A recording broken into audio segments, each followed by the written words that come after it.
Hello বন্ধুরা, আমি সব্যসাচী রায়। ঠিক 1 বছর আগে আমরা একটা ছোট্ট টিম নিয়ে নাগাল্যান্ড ঘুরতে গিয়েছিলাম। আমাদের গন্তব্য ছিল জুকো ভ্যালি। তো সময়টা আমরা এমনভাবেই চুজ করেছিলাম যেখানে আমরা নাগা ফেস্টিভ্যাল যেটা সেইটাকেও যাতে অ্যাটেন্ড করতে পারি। তো ডেফিনেটলি সমস্ত কিছু মিলিয়ে এতদিন বাদে বড় একটা ফিল্ম বানিয়ে ফেলেছি, আর সেই ফিল্মটাই তোমাদের সঙ্গে আমি শেয়ার করতে চলেছি। তো তোমরা দেখতে থাকো। ইনি শুভদীপ। জুকুর ব্যাপারে ইনি আমাদের প্রথম বলেন। এনার ফটোগ্রাফিক সেন্স খুব ভালো, আর ফটো এডিটিং এ তো ইনি মাস্টার। ইনি প্রিয়াঙ্কা। জুকু নিয়ে সব থেকে বেশি প্ল্যান বোধ হয় ইনিই করেছিলেন। একদিন ইউটিউবে একটা ভিডিও দেখে পুরো নাগাল্যান্ডে ঘুরে ফেলেছিলেন অফিসে বসে। জুকুর প্রতিটা অলিগলি এনার চেনা।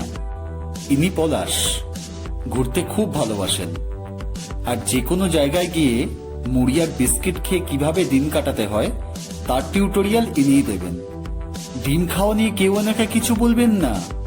আর হ্যাঁ, কোথাও ঘুরতে গেলে এনার মোবাইলে 64 GB ডেটা শেষ হয়ে যায়। ইনি ভাস্কর।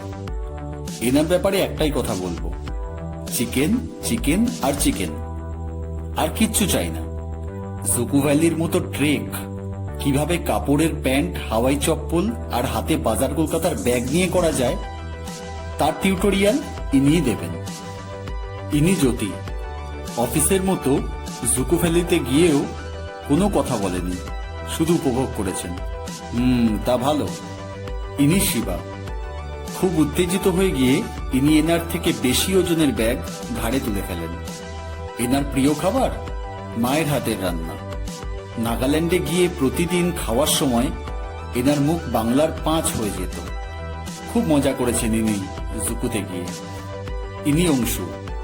দ্বিতীয়বার নাগাল্যান্ডে গেলেন। বুঝতেই পারছেন প্যাশনটা কোন জায়গায়। আমার নাগাল্যান্ডে গিয়ে পোকামাকড় খাওয়ার সঙ্গী কিন্তু ইনি।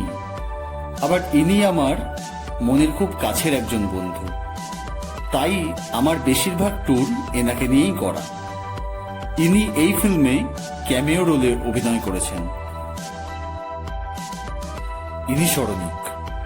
ইনিও জুকু আগেই ঘুরে এসেছেন, তাই এনার থেকে অনেক গাইডেন্স পেয়েছিলাম নাগাল্যান্ড যাওয়ার আগে। আবার ইনি এই ভিডিওটা বানাতে আমাকে কিছুটা সাহায্য করেছেন বিভিন্নভাবে, তাই এই ভিডিওর পেছনে এনার অবদানও অনেক। আমরা জার্নি স্টার্ট করি নেতাজি সুভাষচন্দ্র বোস ইন্টারন্যাশনাল এয়ারপোর্ট থেকে। জার্নি শুভ হোক, এই জন্যই এই উদ্যোগ নেওয়া হলো। আমাদের গন্তব্য ইম্ফল। প্লেনে বসেই দেখা মিলল মণিপুরের লোকটাক লেকের ভাসমান ফুলদি।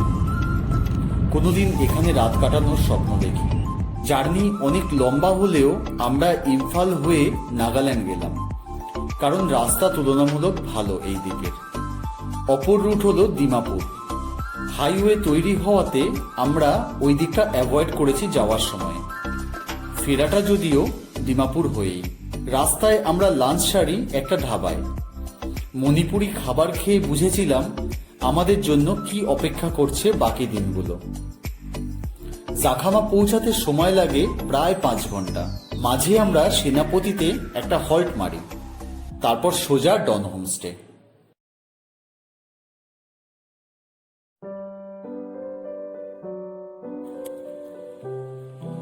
নাগাল্যান্ডে থাকার জন্য আমরা চুজ করেছিলাম জাখামা সিটির অন্তর্ভুক্ত ডন হোমস্টে। প্রচুর সুনাম শুনে ও প্রচুর ছবি দেখে তবেই আমরা এই হোমস্টে চুজ করি। ছবিতে দেখলে সেই সৌন্দর্য যতটা না উপভোগ করা যায়, একবার সেই হোমস্টেতে প্রবেশ করলে সেটা স্বপ্নপুরী ছাড়া আর অন্য কিছুই মনে হয় না। সবার অক্লান্ত পরিশ্রম, সুমধুর ব্যবহার আর সুব্যবস্থাপনা সকলেরই মন কাড়ে। বাইরেই একটা বড় ড্রামে সবসময় জল গরম হচ্ছে, যেটা থেকে প্রয়োজন মতো জল যে যার ঘরে নিয়ে যেতে পারে ব্যবহারের জন্য।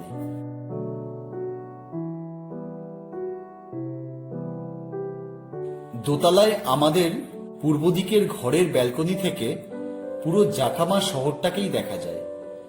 আমাদের ঘরটি ছিল 5টি বিছানা বিশিষ্ট, সাথে পরিচ্ছন্ন অ্যাটাচ টয়লেট। রান্নাঘরটি খুব ইউনিক ছিল, আর সেটা ছবি তোলার মতো, যেখানে 5-6 জন মিলে প্রতিটা মুহূর্তই কিছু না কিছু কাজ করছে।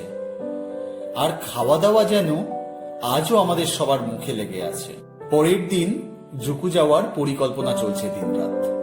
রাতে আগুন পোহাবার জন্য একটা লোহার পাত্র, যার মধ্যে জ্বলন্ত কয়লা, সেটা দিয়েই আমরা হাত পা সেঁকে নিলাম। আর তোলা হলো কিছু সেলফিও। সকাল সকাল বার্মিজ বিস্কিটের সাথে গরম গরম চা মন ভুলিয়ে দেয়। ভাস্কর তো 3টে প্যাকেট অর্ডার করে দেয় বাড়িতে নিয়ে আসার জন্য। Natural green apple juice, nachos and dry wild apple, এটা দারুণ combination. Obviously good for stomach too. এটা রবিতনুর স্পেশাল একটা সুপের রেসিপি, যেটা পার্টিকুলার কিছু হার্বস দিয়ে বানানো। খাওয়ার পর ডাইজেশনের কাজ করে, আর সাথে স্ট্রেস রিলিফও করে। এই অভিজ্ঞতাটা কিন্তু দারুণ। খুব সাধারণ ব্রেকফাস্ট হলেও ছবিটা আমার মন কাড়ে, তাই এই ছবিটাকেও রাখলাম ভিডিওতে। সবাই মিলে ব্রেকফাস্ট করা। আর হ্যাঁ, পলাশ কিন্তু সেদিন 3টে ডিম খেয়েছিল ব্রেকফাস্টে। খাওয়ার পরে আমরা বেরিয়েছিলাম পায়ে হেঁটে গ্রাম প্রদক্ষিণ করতে। অদ্ভুত ফ্রেশ আর ঠান্ডা হাওয়া মন মাতিয়েছিল। নীল আকাশ যেন কোনো জল ছবি। আর হাতের কাছেই পেলাম মৌসুম্বির গাছ। না, গাছ থেকে একটাও ফল পারিনি আমরা।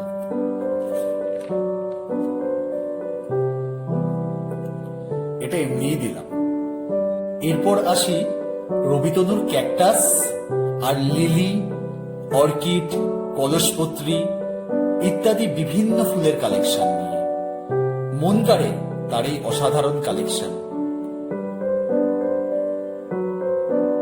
এতক্ষণ যে রবিতনুর কথা বললাম, উনি আমার ডান দিকের মহিলাটি, যার মিষ্টি ব্যবহার আর আতিথেয়তা আপনার সুগার লেভেল আরো বাড়িয়ে দেবে। থেকে আসুন ডন হোমস্টেতে, মনে ধরে রাখবে, কথা দিলাম।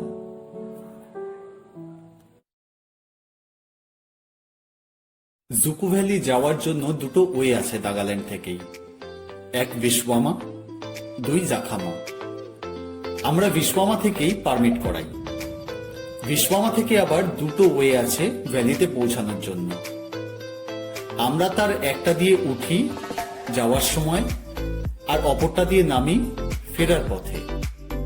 সকাল 10টায় with a lot of energy আমরা ট্রেক স্টার্ট করি। সত্যি কথা বলতে খুব এক্সাইটেড ছিলাম আমরা। তাই মনে হয় পুরো জার্নিটা আমাদের কাছে বেশ রোমাঞ্চকর ছিল। একটা ট্রায়াল তো খুঁজে পেয়েছিলাম, সাথে কিছু কিছু ইন্ডিকেশন। সেটাই যথেষ্ট ছিল আমাদের কাছে। পথ চলতে থাকি গভীর জঙ্গল আর ভাঙাচোরা পাথর অতিক্রম করে। পথে যেতে যেতে নানা রকমের ফুল, পাতা, পাখি, গাছ চোখে পড়ে। অসম্ভব সুন্দর বন্যই পরিবেশ। ক্লান্তি দূর হয়ে যায়। অবশ্যই সাবধানতা অবলম্বন করতে হয় প্রতিটা মুহূর্তে। পেশেন্স আর মনোসংযোগ, এই হলো এই পথ অতিক্রম করার একমাত্র উপায়। সাথে জল আর কিছু ড্রাই খাবার অবশ্যই রাখতে হবে। আর একটা ভালো গ্রিপওয়ালা জুতো অবশ্যই পরতে হবে, স্পেশালি বর্ষাকালে। এবার স্টেপ ফলো করে এগিয়ে চলা, ব্যাস। ক্লান্তি আসে, কিন্তু সেটা খুব তাড়াতাড়ি দূর হয়ে যায় প্রতিটা মোড় অতিক্রম করার সাথে সাথে।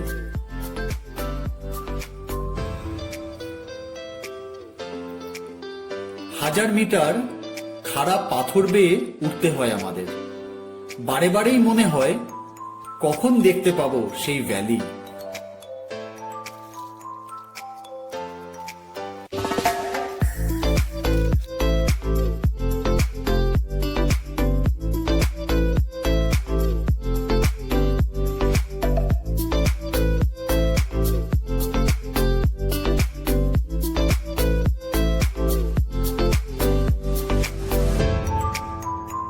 এই ছবিটাতেই প্রকাশ পায় আমাদের মনের অবস্থা। Finally Dzukou valley. সুবিস্তৃত এই ভ্যালি শীতকালে পুরো সবুজ ভেলভেটে মোড়া, চোখ জুড়িয়ে যায়। সেখানেই কাটিয়ে ফেলি অনেকটা সময়।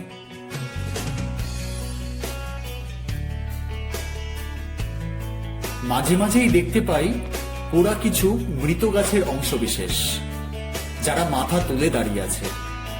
আর বাকি সব জায়গায় ছোট ছোট এক প্রকার বাঁশ গাছে ভরা পুরো ভ্যালিটাতে, আর সেটাই সবুজ হয়ে আছে ভেলভেটের মতো।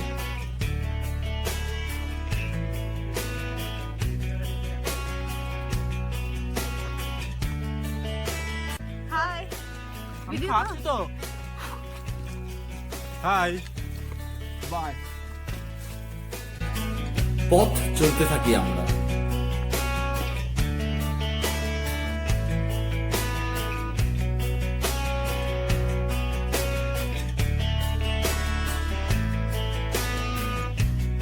কি পরিচয় পর্বটা ঠিক আছে তো?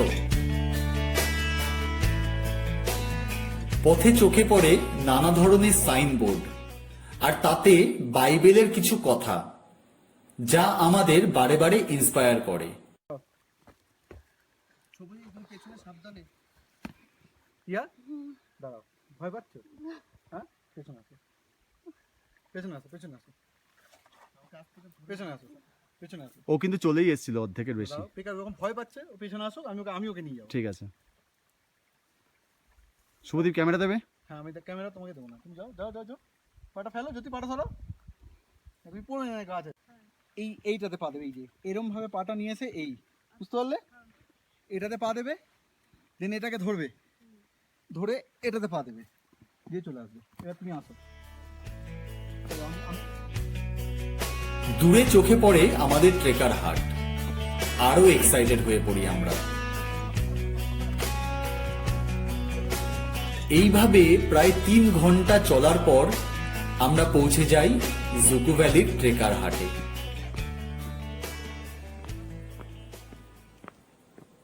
এই স্বপ্নের পরিবেশ জীবনে প্রথমবার পাওয়া।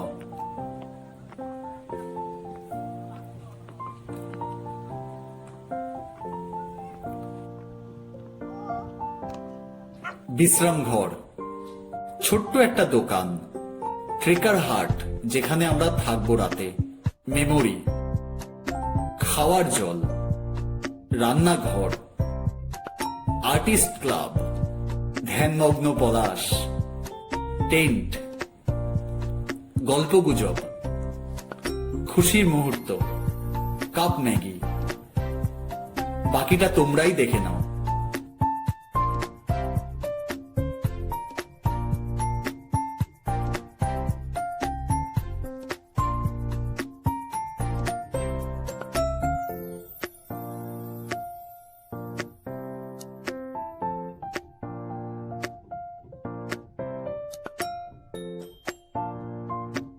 রেড চার্ট আর প্রয়োজনীয় সামগ্রী, যেগুলো আমরা জুকো থেকে পেতে পারি।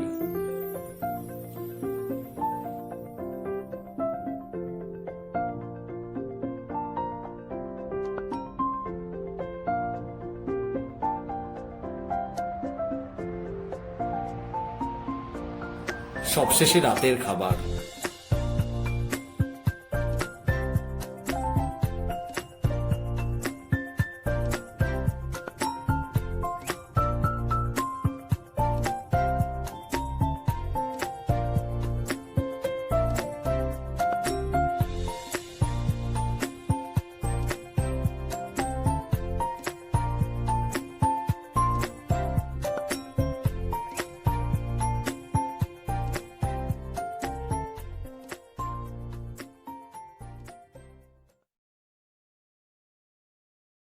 সেই রাতটা যে আমাদের খুব আরামে কেটেছে তা নয়। কাঠের ট্রেকার হাট আর উপরে অ্যাডভেস্টার, চারিদিক থেকে ঠান্ডা ঢুকে হাড় কাঁপিয়ে দিয়েছিল সবার। মাঝরাতে একবার উঠে বাইরে গেলাম। পূর্ণিমার চাঁদ যেন একটা বিশাল আকার ধারণ করেছে, আর দেখতে পেলাম চারিদিকে হীরের মতো চিকচিক করছে নীল রঙের সেই রাত। বুঝেছিলাম সকালে উঠে কি দৃশ্য দেখতে পাবো আমরা। পরের দিন ভোরে বাইরে বেরিয়েই আমাদের চোখ ছানা পড়া। একই দৃশ্য চারিদিকে, শিশির বিন্দু ঠান্ডায় জমে বরফের আকার ধারণ করেছে আর চারিদিক থেকে সাদা হয়ে আছে। দূরে সেই সবুজ ভ্যালি একটা ফ্যাকাশে রং ধারণ করেছে। সূর্যের প্রথম কিরণ পাহাড়ের উপর পড়ে গাঢ় হলুদ রং ধারণ করেছে, আর আকাশ নীল। ভগবানের সৃষ্টি ছাড়া এটা আর কি?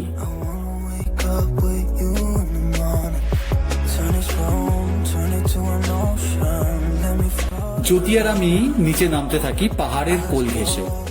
গন্তব্য হেলিপ্যাড আর সেই দূরের ক্রস।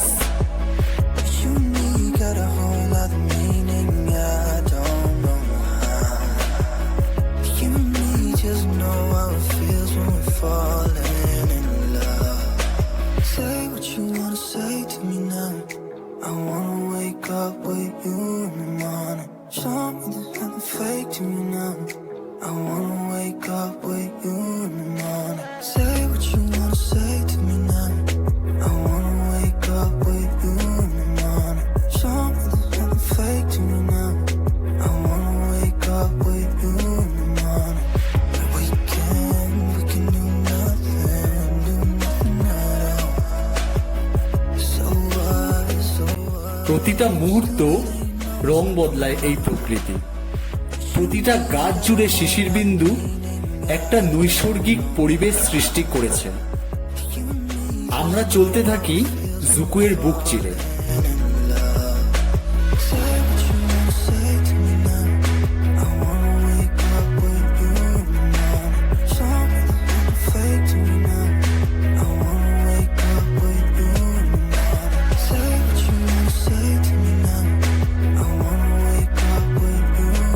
ভাবিনি দূরের ক্রসটা এতটাই দূরে।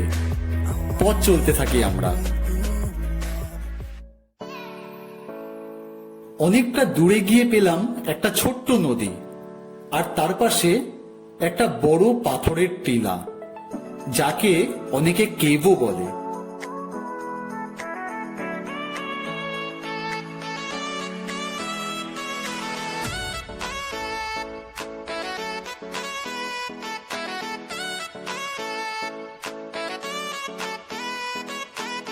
এরপর আরো অনেক এগিয়ে গিয়ে পাই সেই ক্রস। ফাইনালি ক্রসে পৌঁছে নিজেকে রাজা বলে মনে হয়। অনেকে বলে মণিপুর থেকেও নাকি জুকু অ্যাক্সেস করা যায়। যাওয়া ও ফিরে আসাতে লেগেছিল 3 ঘন্টা। এসে সোজা রান্নাঘরে গিয়ে ম্যাগি অর্ডার করি, ওরা বানিয়ে দেয়।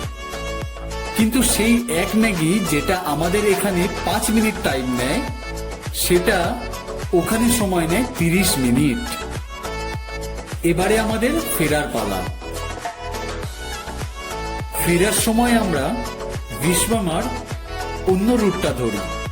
সেই রুটটা একটু লেন্দি হলেও একটু বেশি সেফ, কারণ সেখানে অনেক ভালোভাবে স্টেপ তৈরি করা ছিল।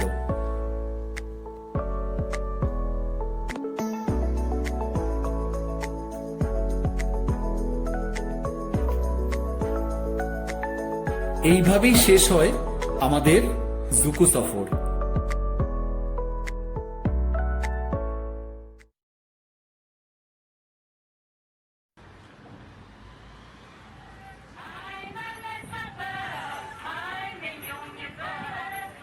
হাতে এটা কি?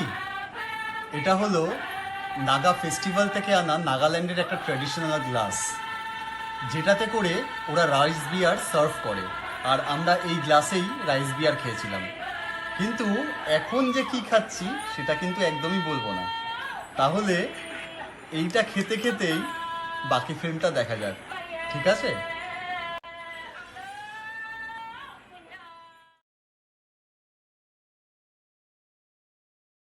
ডন হোমস্টে থেকে 1.5 কিলোমিটার দূরে নাগা হেরিটেজ গ্রাউন্ড, যেখানে হর্নবিল ফেস্টিভ্যাল 10 দিন ধরে অনুষ্ঠিত হয়। সাধারণত ডিসেম্বর মাসের 1 থেকে 10 তারিখ অবধি এই ফেস্টিভ্যাল অনুষ্ঠিত হয়। সকাল সকাল আমরা বেরিয়ে পড়ি সেই ফেস্টিভ্যাল দেখতে। এন্ট্রি ফিস 15 টাকা, আর ভিডিও ক্যামেরা থাকলে তার চার্জ 30 টাকা। টোটাল 25টা ট্রাইব নাগাল্যান্ড জুড়ে বসবাস করে। তাদের মধ্যে 16টি আদি আর বাকিরা ফিউশন বা নতুন। ফেস্টিভ্যালের সময় আবার মণিপুর, অরুণাচল, বিভিন্ন রাজ্য থেকে কিছু এক্সট্রা ট্রাইব আসে পারফর্ম করতে। অসাধারণ ঝলমলে আর ফ্রেশ আবহাওয়া আমাদের উৎসাহ আরও বাড়িয়ে তোলে। হেরিটেজ ভিলেজটা অনেক বড়, আর সেটাকে তারা বিভিন্ন সেগমেন্ট ওয়াইজ ভাগ করে। তার মধ্যে কোনোটা ফেস্টিভ্যাল গ্রাউন্ড, কোনোটা ট্রেড ফেয়ার, কোনোটা মোরং গ্রাউন্ড, আবার কোনোটা নার্সারি বা হ্যান্ডলুম। 10 দিন ধরে বিভিন্ন ট্রাইব বিভিন্ন রকমের পারফরমেন্স করতে থাকে।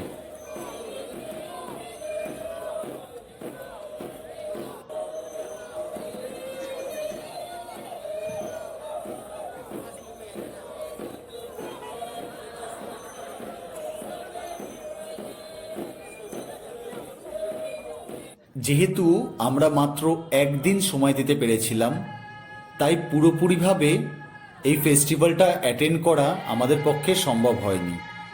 তা সত্ত্বেও আমরা ফেস্টিভ্যালের বিভিন্ন performance, games, trade fair, Morung visit, tribal cuisine এই সমস্ত ট্রাই করতে পেরেছিলাম।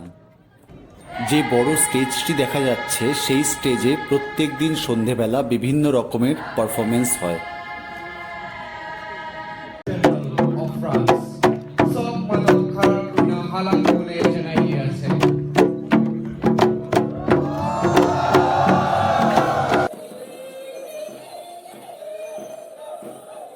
একটা জিনিস বুঝতে পারি যে এই 10 দিনের ফেস্টিভ্যাল অ্যাটলিস্ট 5 দিন আমাদের অ্যাটেন্ড করা উচিত, না হলে হয়তো অনেক কিছুই বাদ পড়ে যায়।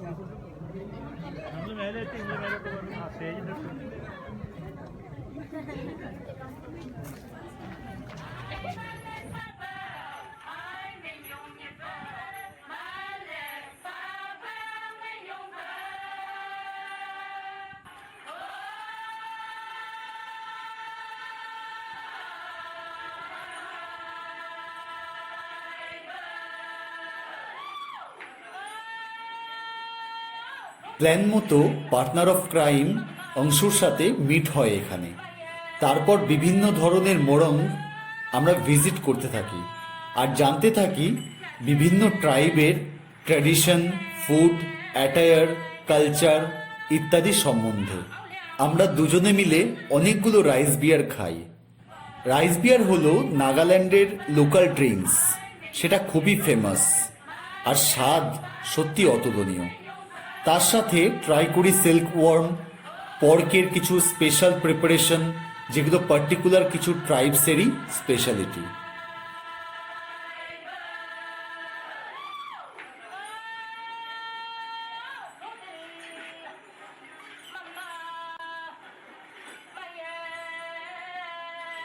বল কিছু বল।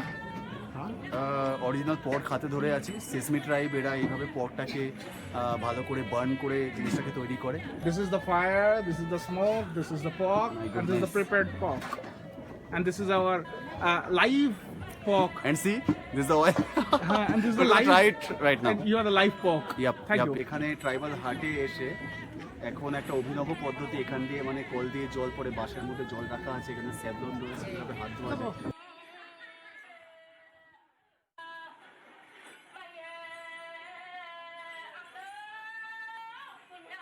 In Sumaki, every tribe we prepare and then we smoke it.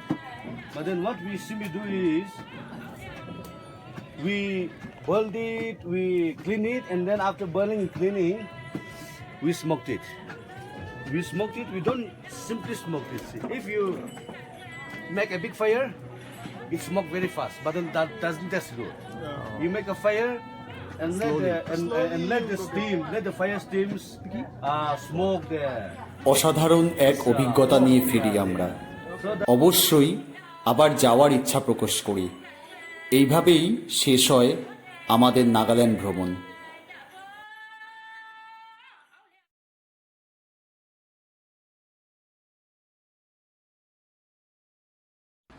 ঘুমিয়ে পড়নি তো সবাই? Joke apart. তো আশা করি সবার ফিল্মটা ভালো লেগেছে, আর কমেন্টে তোমাদের মতামত জানিও। ভালো থেকো।